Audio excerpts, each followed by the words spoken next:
Welcome back for Supper Saturday, and that is exactly what it is going to be today. So you are welcome in advance. Don't get too ahead of yourself. Make sure you take the time to use those 10 belly breaths to try and shut out the rest of the world. Give yourself that grace and space to take 30 to 45 minutes just for you. Once we've done that, our warm-up today, where it's going to be a 200-meter run. If you've got a rower or a bike at home, feel free to use that as well. From there, we're going to drop into 10 spidermans, where our hands are going to be in that plank position, so wrist, elbow, shoulder stacked. We're going to bring our foot outside of the hand, long stretch through the hips. Remember, we want to try and get the entire foot flat on the ground. Switch at your own pace.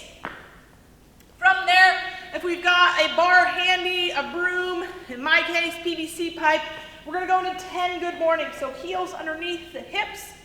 As the hip goes back, the chest is going to come forward. We're going to get soft in the knee, so I don't want to overextend or lock out that knee, but we're just going to have a nice kind of softness to the knee. We're going to get the chest all the way parallel to the floor, squeezing the glutes to stand all the way back up.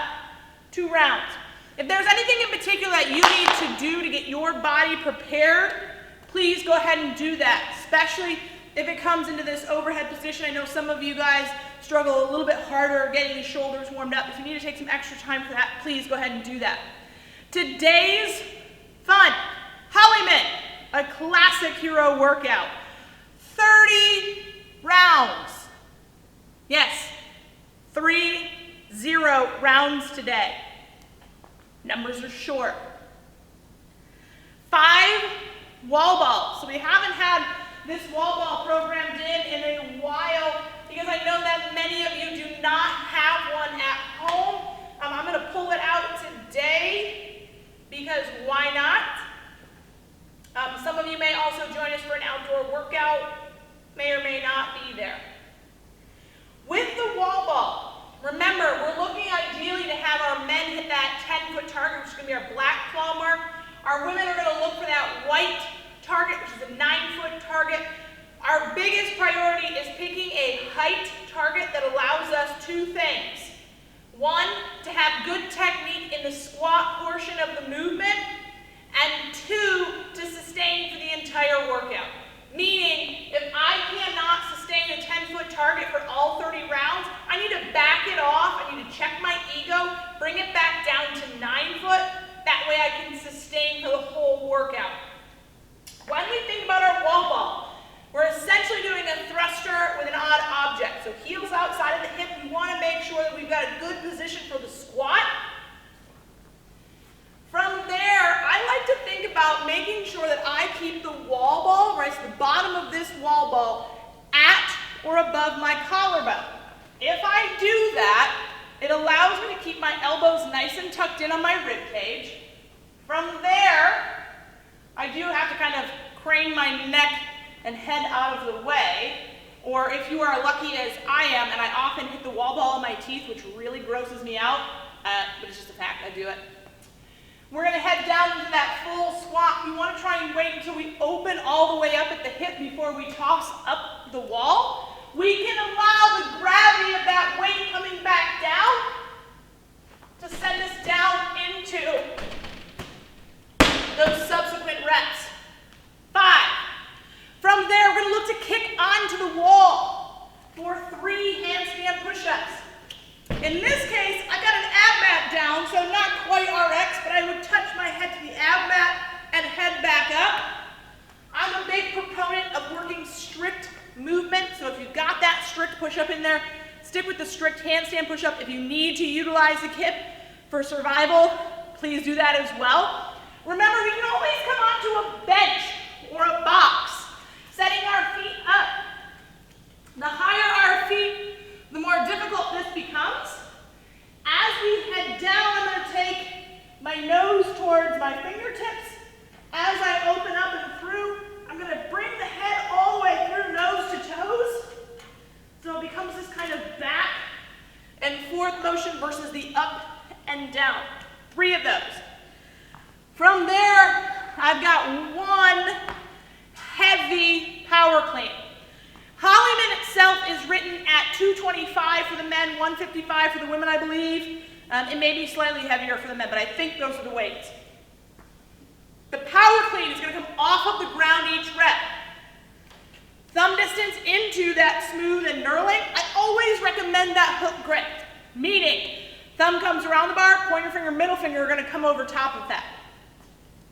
Feet, heels are going to be underneath the hips. As I set for a power clean, I'm going to let my knees travel forward as my hips get nice and low so that my chest can stay nice and tall. From here, I'm going to drive off of the floor by pushing into the floor with my feet. I'm going to open up with my back and finish by extending through the hip and the knees. Once I've hit that full extension, elbows are going to come high and outside, sometimes referred to as a scarecrow position. So we'll come elbows high and outside.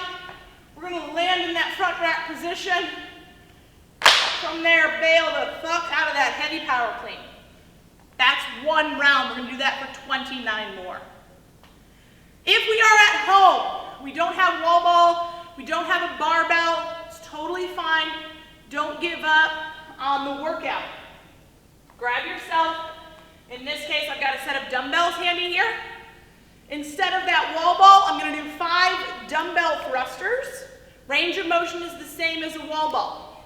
Heels creasing the hip, elbows stay nice and tall. I'm going to drive up through that full extension. Before passing to my hands, I can let the momentum of the weight then carry me through subsequent reps. If I only have one kettlebell, I would just switch off every other round. 5 on my right, 5 on my left for that next round for that dumbbell thruster. Our push-up is just going to be a standard push-up. So wrist, elbow, shoulder, stack. Chest to the deck, back to full extension. If we know we don't have high volume push-ups, feel free to grab that same bench or table that we've been using throughout the last few weeks to come through. Chest to the deck, back to full extension, knowing that long term we're working on getting ourselves down to the floor. Nothing wrong with that. Now, if we happen to have a barbell, but maybe not a 155 clean or weights to go really heavy, I know some of you maybe only have 55 or 65 at home, go ahead and increase the number to 3. Instead of one big heavy clean, 1, 2, 3 would then be in your replace of that one power clean at the end of the round. If we don't have a barbell, if all we have is a set of dumbbells, go ahead and use that dumbbell, heels outside of the hips. We can use it for a swing.